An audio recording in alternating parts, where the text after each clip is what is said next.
Hi everyone, Kate here, and welcome back to another weekly roundup with us at Lottery Post. This week, or past couple weeks, have been just purely prize claims in the news, and for some reason, they've been some of the most memorable prize claims that we've seen in quite a while, considering one of them was not even legal, but you'll see what I mean in a minute. Let's just jump right in. Okay, so remember that $2 billion Powerball jackpot that was just claimed by Edwin Castro in California? Well, if you've been tuned in and watching the news, you might have seen that there's already some drama causing a little stir. Well, just a week after Castro was announced as the winner, another guy named Jose Rivera accused Castro of not actually being the real winner. The California Lottery said that Castro bought the winning ticket at Joe's Service Center in Altadena, but Rivera came forward and said, "No, that was actually me. I'm the one who bought it."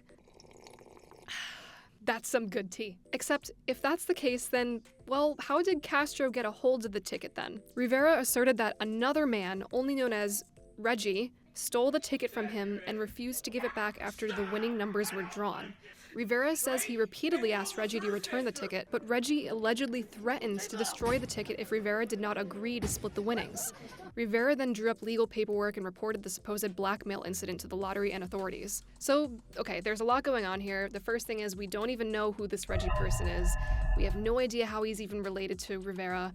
And we don't even know how he managed to get the ticket from Rivera in the first place, and then supposedly get that ticket into Castro's hands.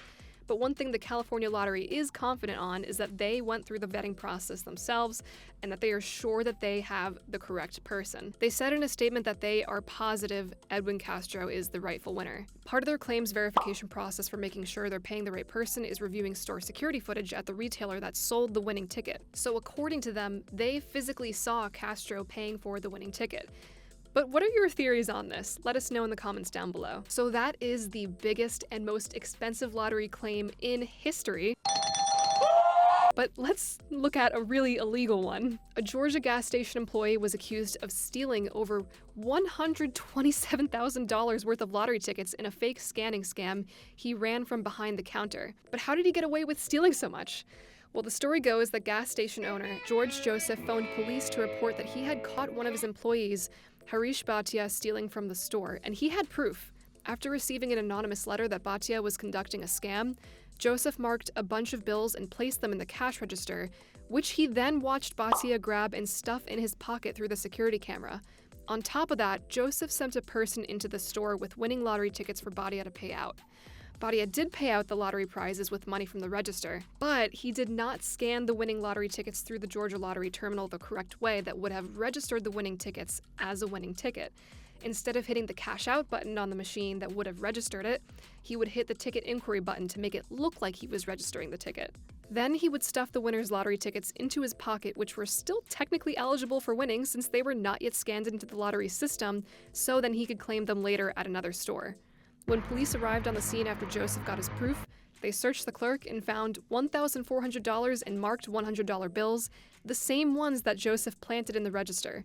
He also possessed $830 worth of winning lottery tickets that he did not scan through the terminal. And keep in mind, this is only one instance.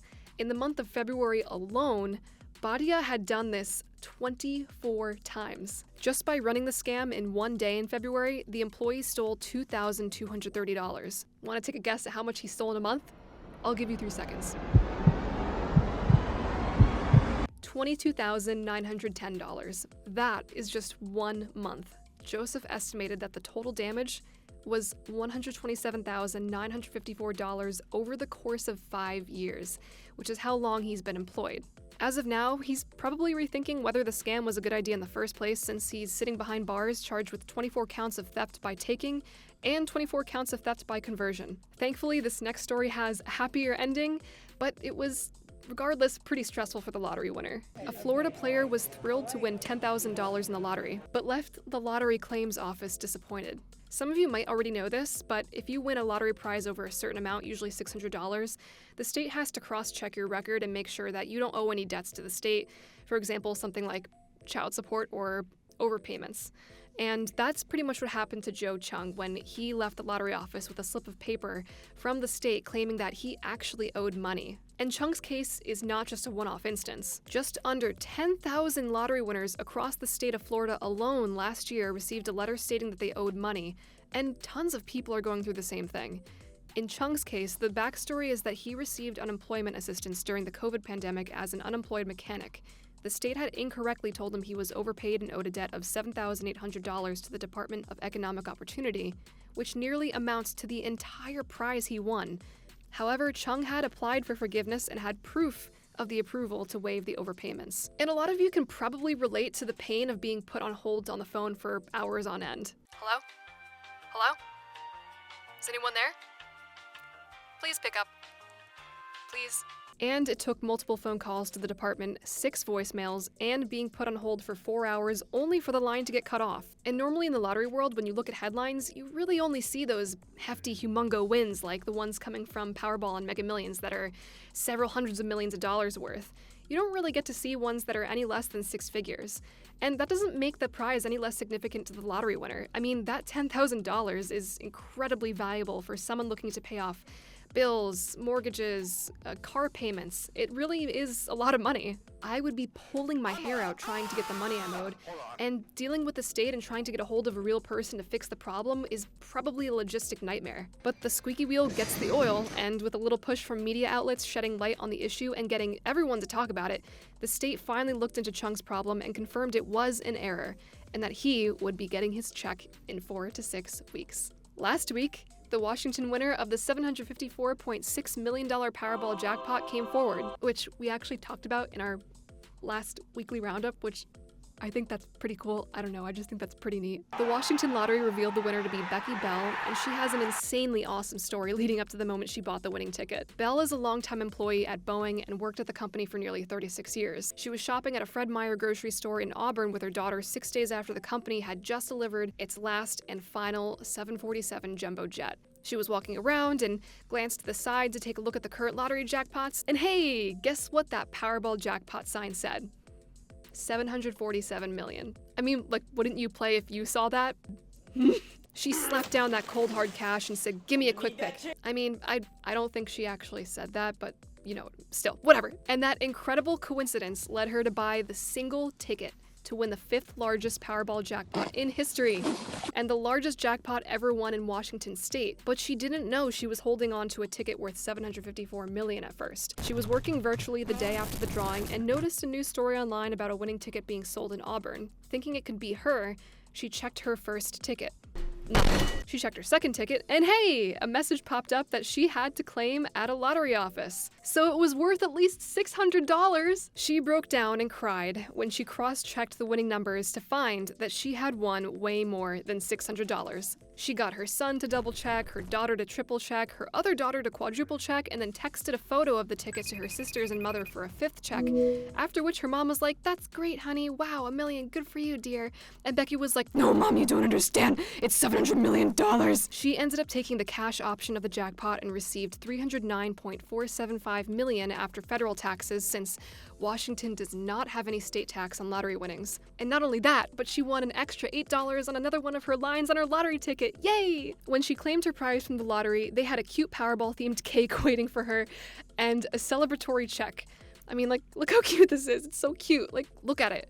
Look at it. It's got the 747 on it. Bell already had plans to retire from Boeing in June and is currently training others who will eventually take on her role at the company. She is obviously planning on retiring a little bit earlier, but not just yet, because she wants to complete the transition and not leave the other employees in a lurch. While Pedro Pascal is out there breaking hearts as the Mandalorian, the New Jersey Lottery is breaking yet another single-day prize payout record after a neat number combination was drawn in a pick-4 drawing. On March 5th, players in New Jersey won a total of 1,105,318 in one day, a majority of the winnings coming from a pick-4 midday drawing that produced the numbers 1, 9, 5, and 7. The last record was set in December 2022 at $1.023 million paid out in one day, making the new record about $82,000 greater. Now, this part is insane to us. Maybe it's not a big deal to you, but we think it's pretty cool. But both sets of winning numbers from both record-setting draws, the one from December 2022 and the one from this March, were just one number off from each other. The one in December 2022 was 1956. The one from March was 1957. I don't know, I just think that's pretty crazy. And a lot of people won with these number combos because they resemble birth years, which is a really popular way to play the lottery. Congrats, boomers. I'm assuming this is because of you guys. Maybe you're from a state that has a bigger record than New Jersey for single-day prize payouts, but hang on before you get too cocky.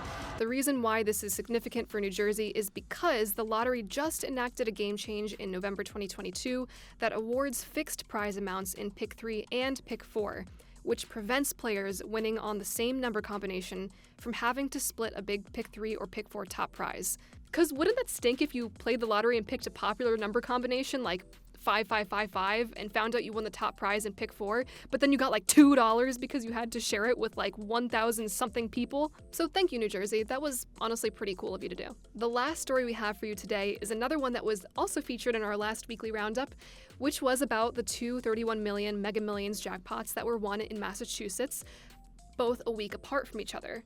The one that was just claimed this past week was the one that was sold at a Stop and Shop in Belchertown. A trust based in Wellesley has stepped forward to claim that jackpot, which turned out to be worth $33 million instead, and the Skylark Group Trust was represented by David Lipschutz on behalf of the winner.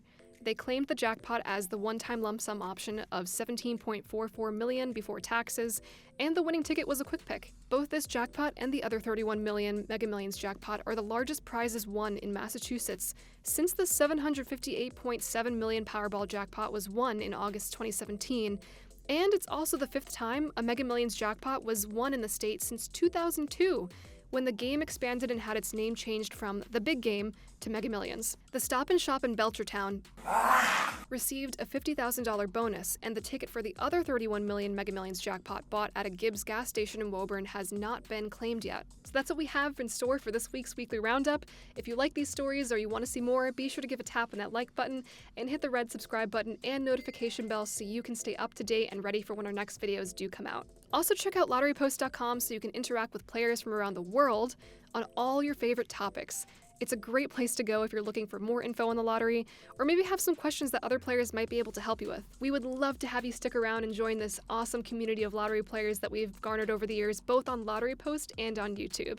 But for now, for all of us at Lottery Post, thanks for watching, and we'll see you next time. Take care.